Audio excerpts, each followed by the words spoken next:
Washington, D.C. I'm John Harwood. It is noon on the East Coast. The Dow Jones average stands around 10,700 points. 15 million Americans are out of work. And we're spending the next hour talking about how to fix the troubled American economy. Please welcome the President of the United States. Thank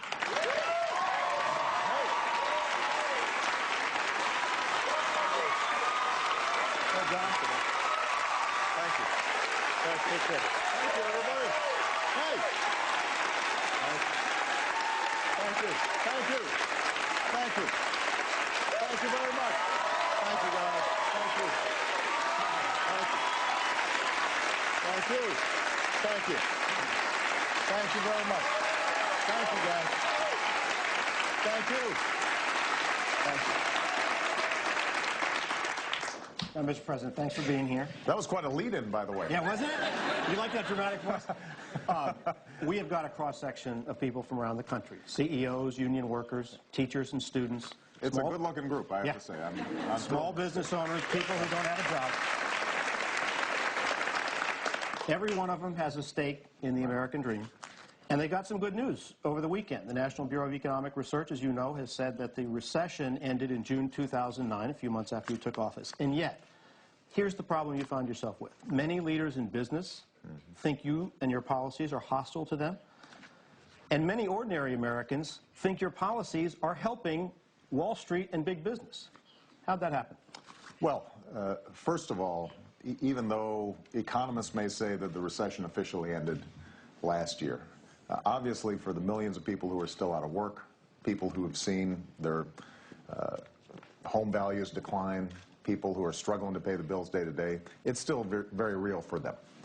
And I think we have to go back to what was happening when I was first sworn in as the 44th President of the United States. We went through the worst recession since the Great Depression. Nothing's come close. In fact, if you look at the consequences of the recession in the 80s, the recession in the 90s, and the recession in 2001, you combine all three of those, it still wasn't as bad as this recession that we went through. So the month I was sworn in, we lost 750,000 jobs. The month after that, 600,000. The month after that, 600,000. This is before any of our plans had a chance to take effect. The financial markets were on the verge of meltdown. And the economy was contracting about 6%, by far the largest contraction we had seen since the 30s.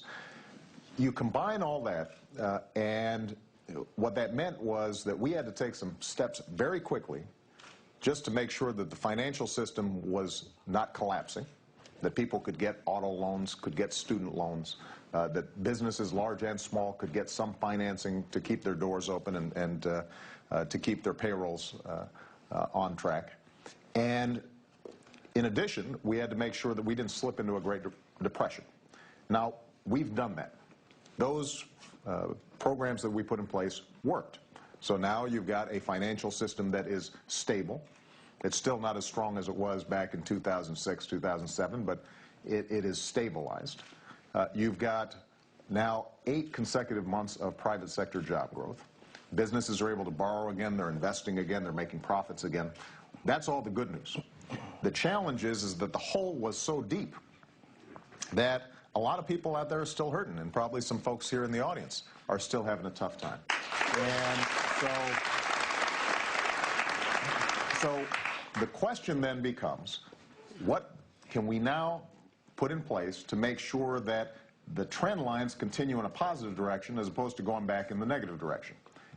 Last week we got some good news. After fighting for several months, we finally got a small business tax cut bill in place so that we're eliminating capital gains for small businesses and startups, making sure that they can get loans, because small businesses are the ones that have been hardest hit in terms of not being able to get capital.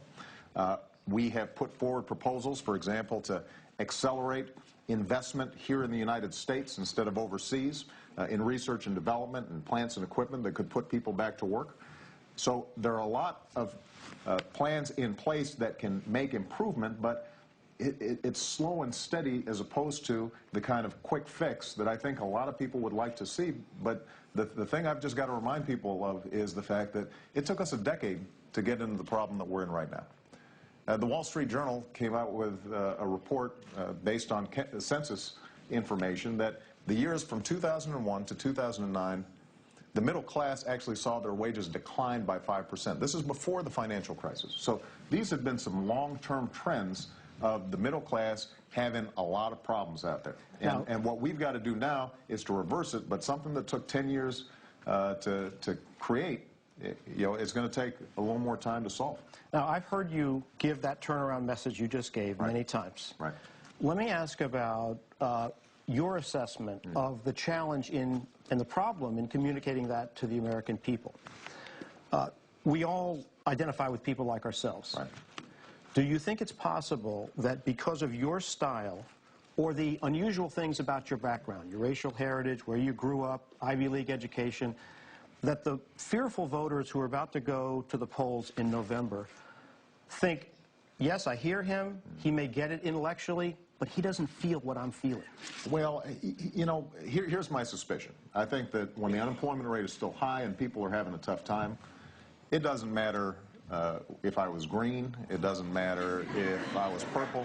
I think people would still be frustrated, and understandably so. Look, I can describe what's happening to the economy overall, but if you're out of work right now, the only thing that you're going to be hearing is, when do I get a job?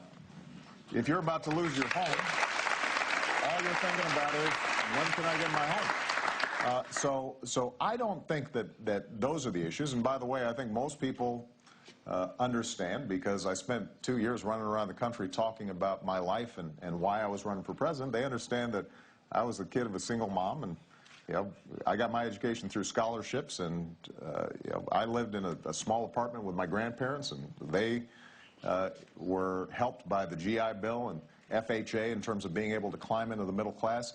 The whole reason I ran was because my life is a testimony to the American dream. And everything that we've been doing since I came into office is designed to make sure that that American dream continues for future generations. I think the challenge right now is that I'm thinking about the next generation, and there are a lot of folks out there who are thinking about the next election. If I were making decisions based on November, then I wouldn't have done some of the things that I did, because I knew they weren't popular, but they were the right thing to do. And that's got to be my top priority. Let's go to the real jury who will decide whether they were the right things to do, with an audience question right here. Thank you very much. And quite frankly, good afternoon, President Obama. I am deeply honored to finally be in this forum, and so grateful for CNBC making the forum available so that you can speak to American citizens just like myself. Well, thank you. I am a Chief Financial Officer for a veteran service organization, AMVETS, here in Washington. I'm also a mother. I'm a wife. I'm an American veteran, and I'm one of your middle-class Americans. And quite frankly, I'm exhausted. I'm exhausted of defending you, defending your administration, defending the mantle of change that I voted for, and deeply disappointed with where we are right now. I've been told that I voted for a man who said he was going to change things in a meaningful way for the middle class. I'm one of those people, and I'm waiting, sir. I'm waiting. I don't feel it yet. And I thought, well, it wouldn't be in great measure. I would feel it in some small measure. I have 2 children in private school, and the financial recession has taken an enormous toll on my family. My husband and I have joked for years that we thought we were well beyond the hot dogs and beans era of our lives. Right. But quite frankly, it's starting to knock on our door and ring true that that might be where we're headed again. And quite frankly, Mr. President, I need you to answer this honestly. Is this my new reality? Well, First of all, I think that you describe exactly what is the bedrock of America. A veteran who's working for veterans, somebody who's a CFO and I am sure knows how to manage their money, have made good decisions. I'm not saying once in a while you don't want to get a new pair of shoes.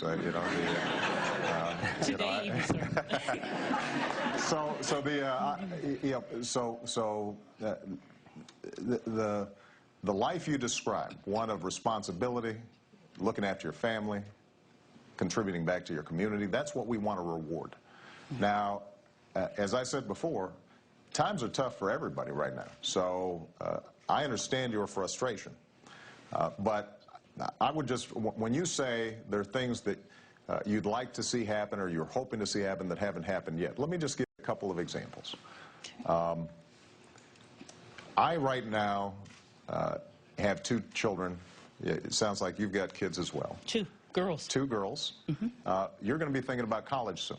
Next year. Okay. Now, part of what we did over the last year and a half is to make sure that billions of dollars that were going to subsidize financial service industries under the federal student loan programs are now going to be going directly to students, so that millions more students are going to be able to get loans and grants and scholarships to go to college. Now, that's going to have an impact on a whole bunch of kids out there, including maybe yours. If you have a credit card, which I assume you do. No. Well, see, now you're really, now you've shown how responsible you are. But if you have a mortgage or a credit card or any kind of financial dealings out there, as a consequence of the changes we made, the credit card companies can't increase your interest rate without notifying you, and they can increase your interest rate on your previous balances. In terms of getting a mortgage, you can't have a mortgage broker steer you to a mortgage that ultimately is going to cost you more money because maybe they're getting a financial incentive to do so. Those things are now against the law. So there are a whole host of protections in there. You are a parent who has children. If your child, heaven forbid, had a pre-existing condition, before I took office, you were out of luck in terms of being able to get health insurance for that child. Now, insurance companies have to give you health insurance for that child. And by the way, that health insurance company can't drop you if you get sick. So there are a whole host of things that we've put in place that do make your life better.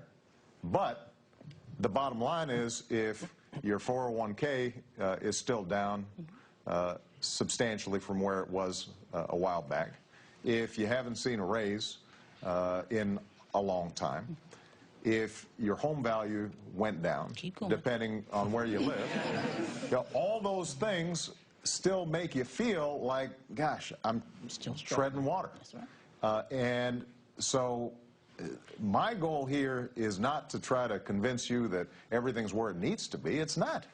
That's why I ran for president. But what I am saying is that we're moving in the right direction. And if we are able to keep our eye on our long-term goal, which is making sure that every family out there, if they're middle class, that they can pay their bills, have the security of health insurance, retire with dignity and respect, send their kids to college. If they're not yet in the middle class, that there are ladders there to get into the middle class if people work hard and get an education and apply themselves. That's our goal. That's the America we believe in. And I think that we are on track to be able to do that. Mr. President, let me go at this from a different direction, from the direction of psychology, business confidence. Right. You just mentioned things that credit card companies and health insurance companies used to do. Right. There are some people in business who think, to use a phrase that you used recently about your critics, who think you talk about them like dogs. Let's listen to Ken Langone, a billionaire businessman. I'm sorry, billionaire businessman? Yes. Okay. What should they stop doing? Well, I think the one thing to do is to not make people in business feel like we're villains or criminals or doing something wrong. I think any time we can create a job that puts somebody to work, the country's better served. So I think that there's got to be a need to understand that America, our democracy, is based on a strong, vibrant private economy. Are you vilifying business? Absolutely not. Look, let's look at the track record here. When I came into office, businesses, some of the same commentators who were on CNBC, were crying, do something. Because as a consequence of reckless decisions that had been made, the economy was on the verge of collapse. Those same businesses now are profitable. The financial markets are stabilized. We haven't increased taxes on businesses. Actually, we have instituted about 50 tax cuts, many of them going to businesses, large and small. And so the only thing that we've said is that we've got to make sure that we're not doing some of the same things that we were doing in the past that got us into this mess in the first place. So when I mention, for example, changes in the financial services industry, it is very important for us not to find ourselves in a position in which banks get too big to fail, and if they make bad decisions, taxpayers have to bail them out, or